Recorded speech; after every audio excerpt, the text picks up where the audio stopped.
Welcome, everyone. We'll be getting started shortly. In the meantime, if you want to test your audio, because we will be doing an interactive participation. So test your audio with your speaker, your microphone, as in if you want, you're welcome to mute and unmute yourself to be able to share your ideas. So like we have here on the slide, participation is encouraged. So feel free to use your mic, you can chat, and then we'll also share a Google Doc where you can also share your ideas.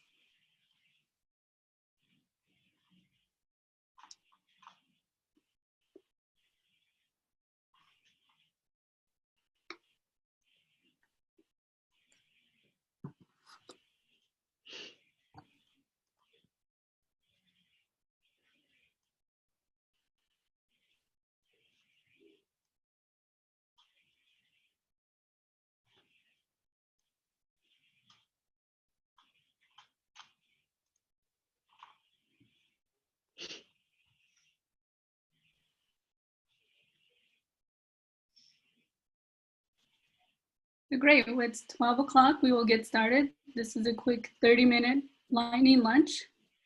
So I mentioned earlier, if you had just joined us, we will be asking you guys all to participate and share your ideas.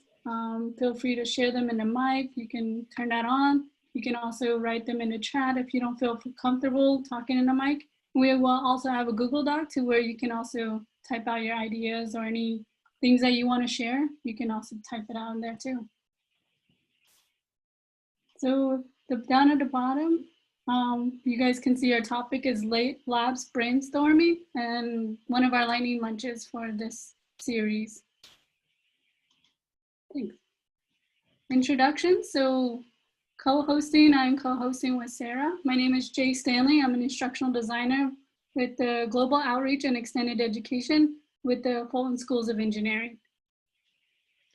And hello, everyone. I'm Sarah Prossery. I'm an instructional designer with the School of Life Sciences in the College of Liberal Arts and Sciences. And we'd like for you to also introduce yourself. So please share in the chat who you are, what school or college that you're joining us from, and any courses that you're currently teaching or plan to teach soon.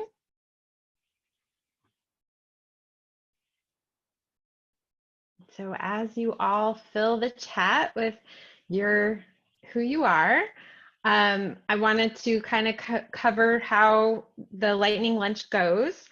It is very much a lightning quick lunch. It's only 30 minutes that we'll be together today, but we wanted to provide a space for you to come together and brainstorm and talk about labs, which is our topic for today. So here's the breakdown of how the half hour is going to go. These first 5 minutes is welcome and introductions. I see you're filling up the chat with who you are, so thank you for that. And then at 12:05, we're going to start doing a brainstorm, and we'll walk you through how we're going to do that today. But as Jay mentioned before, we hope that you do participate either with your microphone or via the chat, or feel free to type in this Google Doc that we're going to be sharing in a minute. Welcome. I see we have a lot of people joining us from all over ASU. We have library represented. I see we have School of Life Sciences represented. We have Ed Plus joining us, yay. Hi, Penny Dolan joining us from the Graphic Information Technology Photography Studio. We have, of course, our engineering partners joining us. What a great group of people today. Okay, so as we said, this is quick, and we're going to be basically brainstorming and sharing ways that the transition to remote labs has gone for you, as well as any challenges that you're looking to find solutions for now or going forward. So if everyone wants to go to this document, we'll pop it in the chat real quick. Yeah. I'll type it in. You got it, thanks. And I will open it up. Oh, I think I have it up twice. So what we've put together for you today, and you can go back to this document as you move forward with your remote teaching of labs. We have at the very top is a jump link to the lab Brainstorm, which is on the second page of this document. That's what we're going to be working together through today.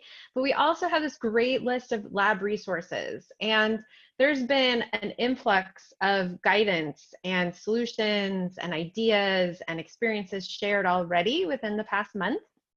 And so Jay has put together this great list of links so you can quickly access all those things. I know personally I had a lot of these links bookmarked all over the place, so I really appreciate this collection of resources. And feel free if there's anything that you don't see here. This is an evolving document, so we'd love it if you could add anything that we've missed. Uh-oh. But so I'm going to scroll down here to our Brainstorm document. So does anyone want to kick us off today, sharing what course you're with, any kind of great ideas or experiences you've had so far in these last 4 weeks? You can fill it out here on the Brainstorm, or you can unmute your mic.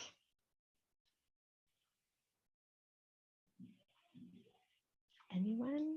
Bueller? So we can just give them a minute or two to think about any courses that they're currently working. Yeah, definitely take time. And know that the last column is optional. This we just provided here so that if one instructor has great ideas and tools and other methods that they're using that another instructor might be interested in, that if you put your contact information down, that instructor will be able to contact you directly. So just know that the last option is optional.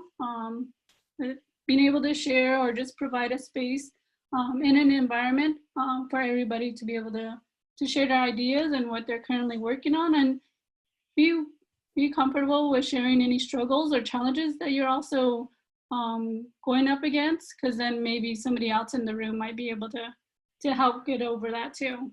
Yeah, Amy, you have a great shout out. Gary, are you on our Zoom call? If you feel comfortable sharing, I saw your great shout out in ASU News about what you've done with your remote labs.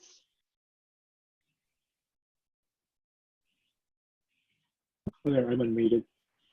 Oh, there you are. We hear you. Yeah. Hi, Gary.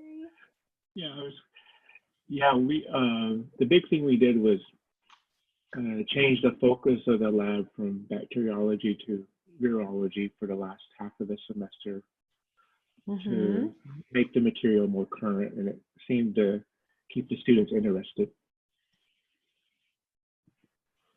And, so you added more current. Right, we used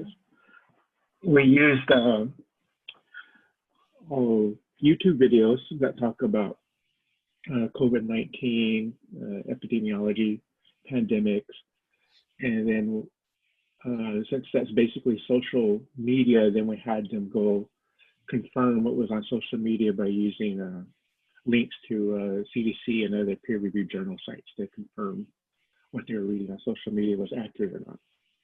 Oh, awesome. So you also incorporated more factual checking, making sure that they weren't just sharing things that weren't valid sources. Correct. Awesome.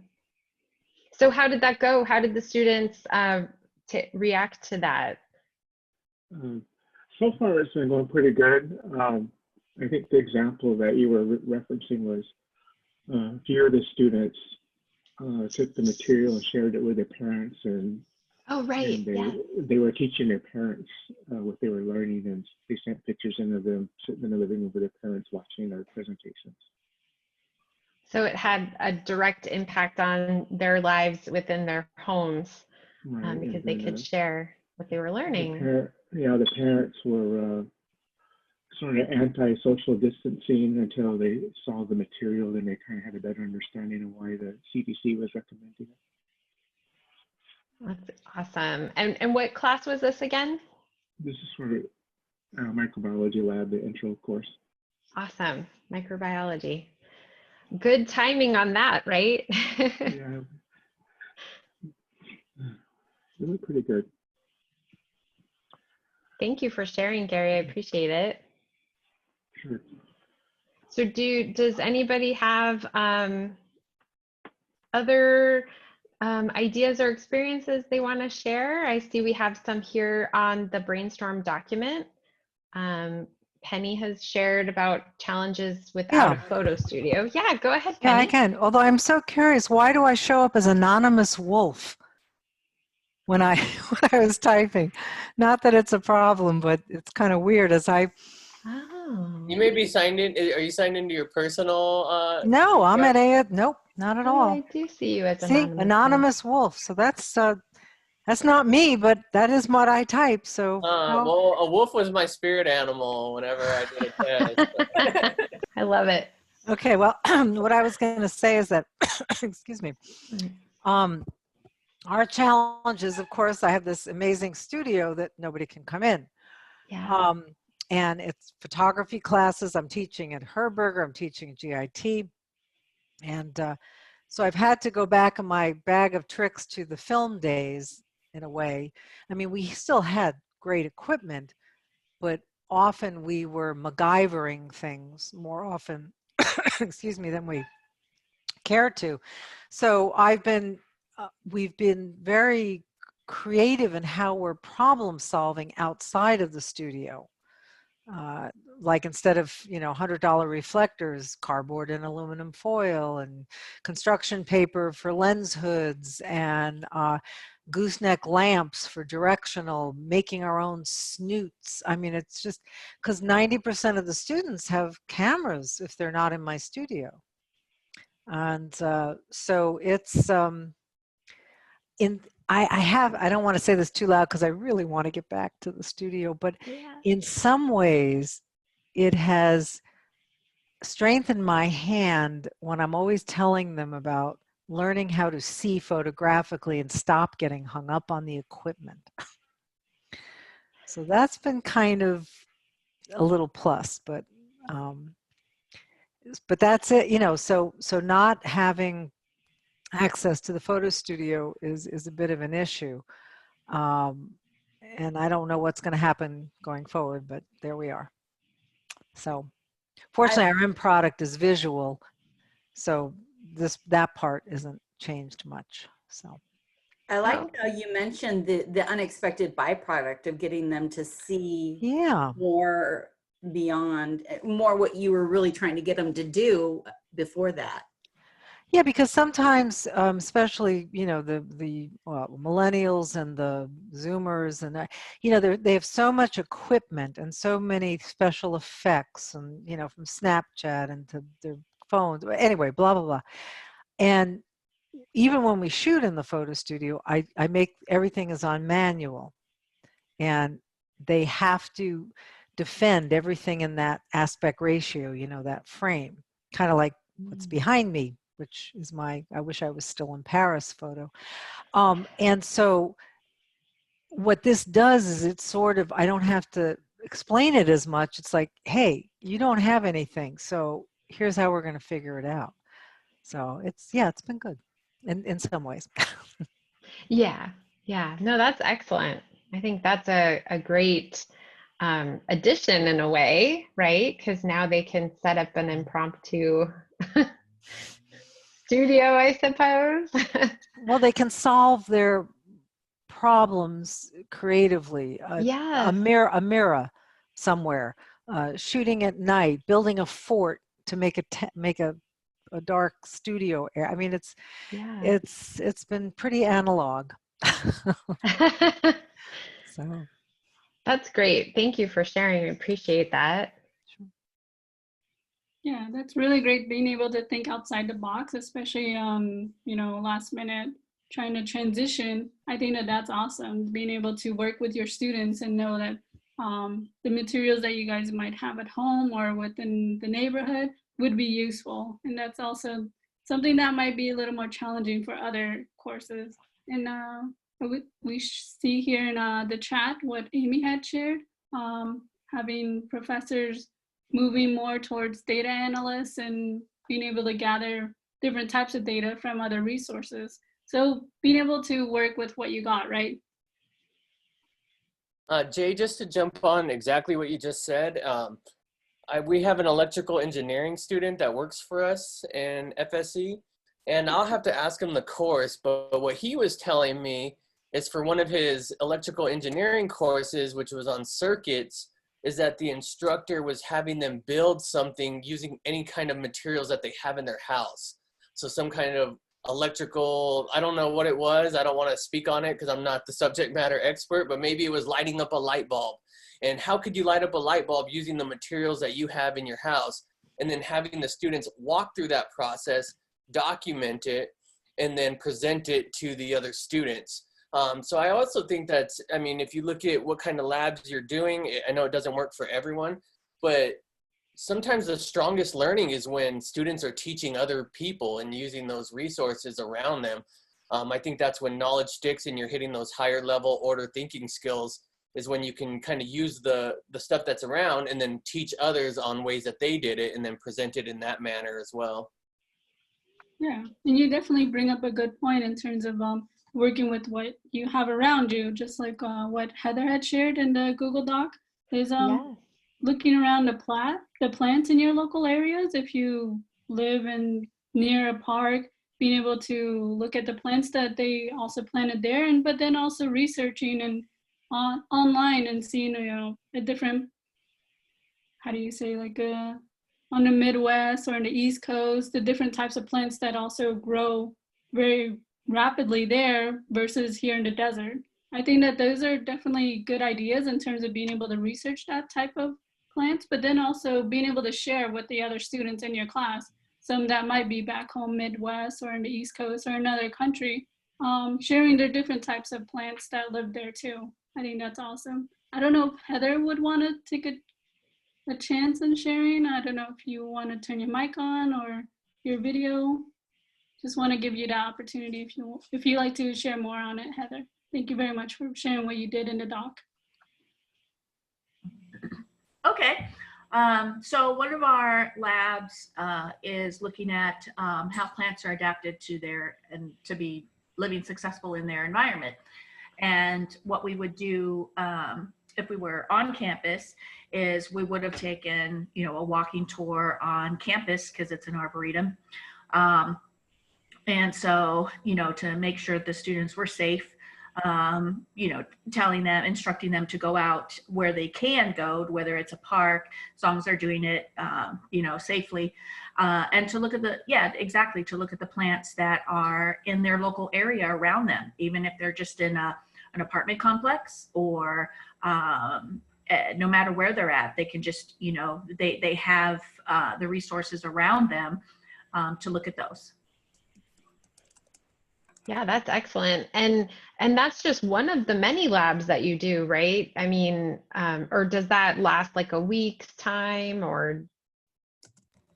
That lasted for 1 week, and then it spilled into the following week where we were supposed to go out and do an actual field ecology, and our study site was supposed to be in the past. It's been A Mountain, Hayden Butte, and so for that, again, we had them safely go out into their environment and do a transect with you know, a piece of string or a measuring tape, any kind of measuring tape they had around.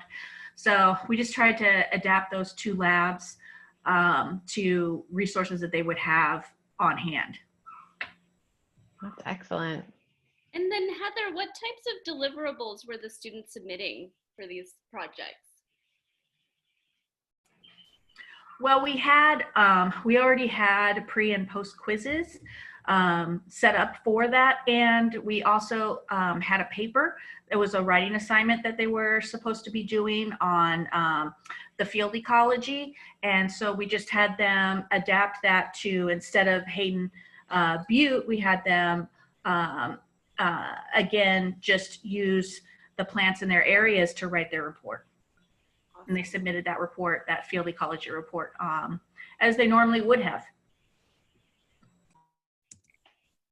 Well, that's good. So that the outcome of the lab didn't necessarily change just how they went about collecting the information. Correct. Hmm. Okay. They didn't like the math. That was a little, Yeah. you know, they didn't like doing the math on it, but they were able to, yeah, they were able to learn the same concept. That's great. Thank you for sharing, Heather. Yeah, and definitely on the Google Doc that we're all sharing, even if it's not tied to a course that you teach, if you just heard a story or an experience, we're open to it. And even if it's for the same class, you can post it. We're trying to have a little bit of guidance. So I see we have Peter did share about architecture and industrial design. Peter, did you want to talk about that at all?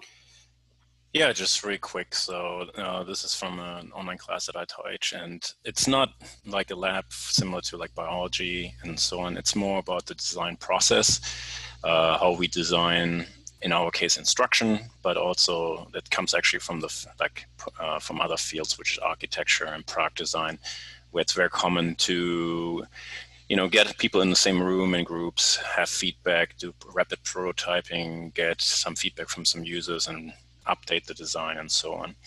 So something that I've been doing, and I've working with other people in the field, is instead of focusing on the product, on the outcome, really focus more on the processes and the skills that are required in order to be successful.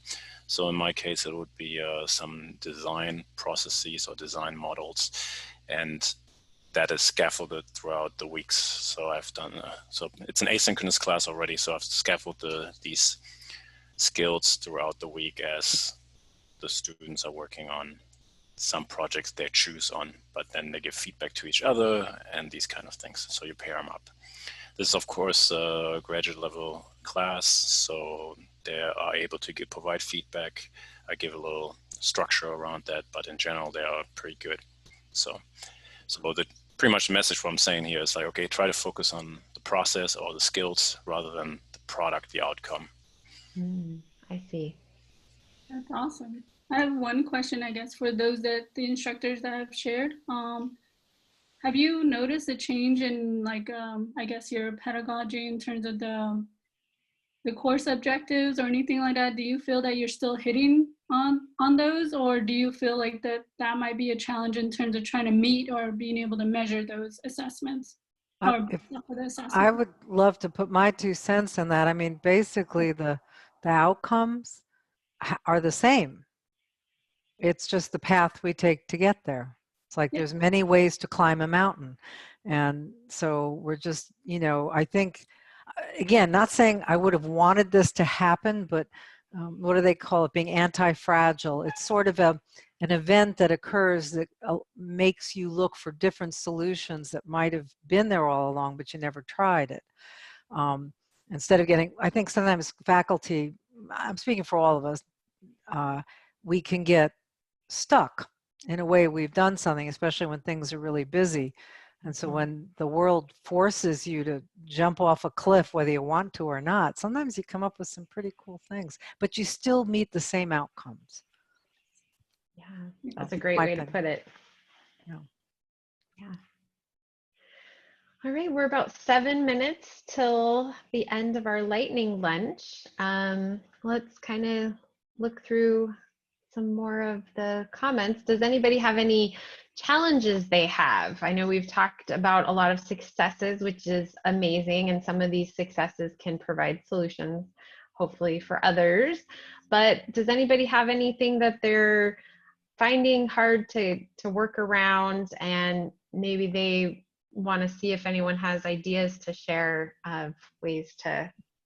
Yeah, I'd like to jump in. This is Josh Calkins. Thanks, Sarah. This is a great venue to have this conversation. One of the questions I've been posing is anybody taking a systemic approach or a more systemic planning exercise around for the fall?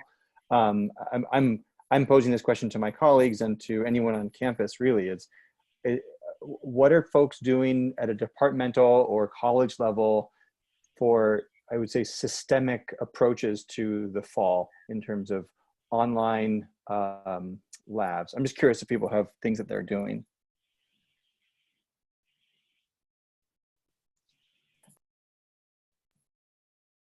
So, Judge, this is Scott. I'll chime in and just say, I would say we're in early stages of and basically working under the potential that we want to be prepared to deliver labs and courses remotely or online in the fall as needed. In particular, for us, you know, there are probably a number of students in particular, our international students who, even if we're open on campus, may not be able to return to the campus, and for whom we'd obviously like for them to be able to continue their studies. So I think we're in the early stages of trying to determine how to balance preparing for that, where Penny's point of, you know, this has forced us in a lot of ways to rethink and look at new ways of being able to do things, even if we did go back to quote unquote normal, that there'll be something of a new normal, and we want to take advantage of what we've learned in this process, where, you know, obviously we've only had a few weeks so far. So we want to take some more dedicated time to be intentional about preparation for the fall, and as much as possible, honestly, for the summer, so that we can do that with more preparation, think more holistically about what those experiences can look like, and plan for them, creating different assets that would assist with the labs, while we have some time to do that, which obviously we weren't afforded before. One of the classes for biology, we're looking at some of putting together those at-home lab kits. So that's one thing that we're going to be looking into this summer as well, so that the students can still get some hands-on. So everything's not going to be just virtual, but using household items or things that they can we can put together in a kit with, like, Carolina Biological, that they can purchase, and it'll be mailed to their house, but they can do right there at home. That's excellent. Which course is that for? Bio 100 is looking at that option. Thank you. Thanks. Heather, I was just going to mention too that Carolina Biological has some nice online simulations as well that kind of coordinate with that.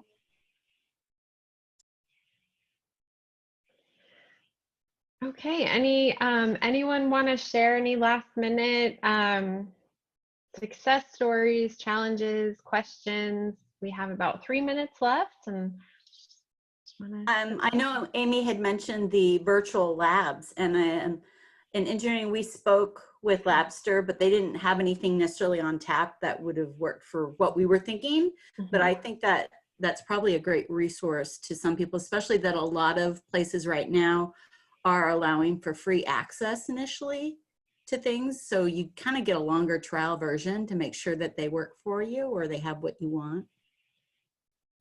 Yeah, and so for those joining us that don't know Labster, it's a simulation. It can be used in virtual reality or through a web browser. We're currently using it in our fully online biology degree program, but we've also incorporated it recently. I know Gary's added it to his some of his microbiology labs. It's actually used across a lot of courses, whether they're both synchronous or asynchronous.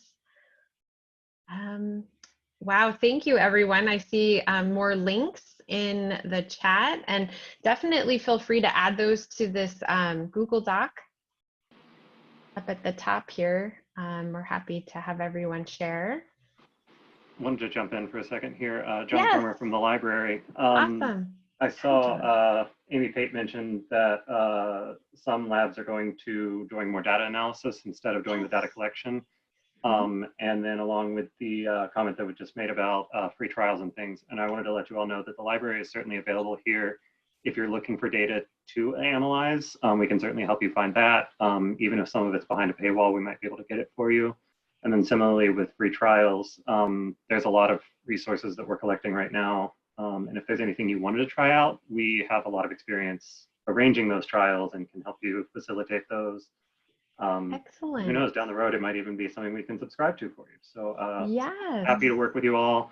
I'll drop my email in the chat there if you want. Share that. Yeah, I mean, or if you, do you have the document we're all on? I know it's kind of moved up in the chat a bit, but we're all on a Google Doc, and if you could put that on that Google Doc, that way it lives on after. Absolutely.